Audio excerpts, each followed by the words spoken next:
DJ Pradeep Chauhan hitech. Raja Kumar बानी हो करत तोहार इंतजार बानी हो मरते हो सनम बेवफा के लिए, 2 गज जमीन नसीब नहीं होगी दफन के लिए। अरे मरना ही है तो मरो वतन के लिए। लड़कियां भी अपना दुपट्टा उतार देंगी तेरी कफन के लिए, तेरी कफन के लिए। DJ Pradeep Chauhan hitech.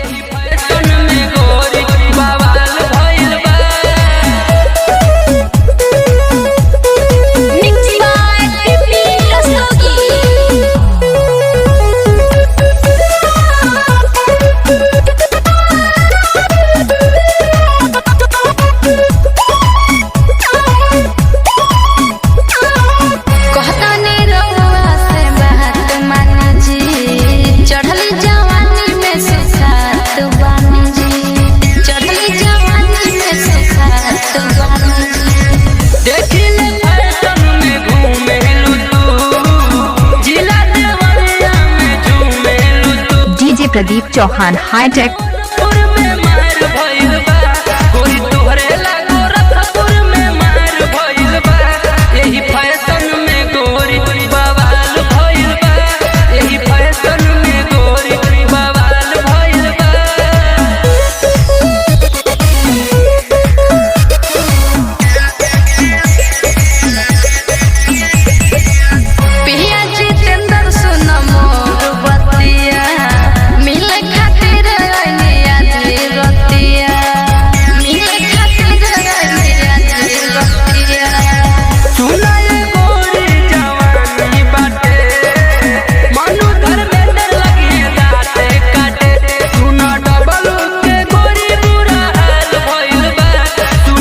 Pradeep Chauhan hi tech.